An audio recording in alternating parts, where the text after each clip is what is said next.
Assalamualaikum warahmatullahi wabarakatuh. Perkenalkan, nama saya Nadia, NPM 2341206. Di sini saya akan menjelaskan sebuah materi dari mata kuliah pengantar akuntansi. Baik, di sini saya akan menjelaskan tentang posting ke buku besar dan buku besar pembantu. Yaitu satu, pengertian buku besar. Buku besar utama adalah kumpulan dari perkiraan-perkiraan akun untuk mencatat perubahan harta, kewajiban, modal seperti kas, piutang, dagang, utang dagang, penjualan, pembelian, dan sebagainya. Setiap akhir bulan setelah jurnal khusus selesai dikerjakan, langkah berikutnya adalah memposting jurnal khusus tersebut ke dalam akun-akun buku besar utama. Ada ketentuan-ketentuan sebagai berikut, yaitu 1. Sumber pencatatannya berasal dari jurnal khusus.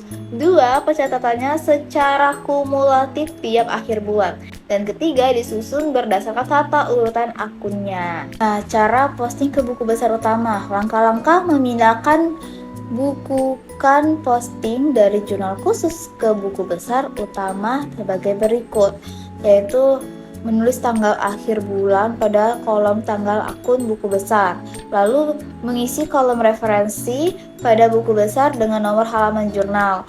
Setelah itu memindahkan saldo yang ada pada kolom debit atau kredit pada jurnal khusus ke dalam masing-masing akun buku besar yang bersangkutan. Nah, sekarang masuk ke pengertian buku besar pembantu. Buku besar pembantu adalah pembuatan buku atau perangkat yang berisikan rincian bagian utang atau piutang secara per orang atau badan usaha yang dicatat setiap hari berdasarkan bukti-bukti pembukuan.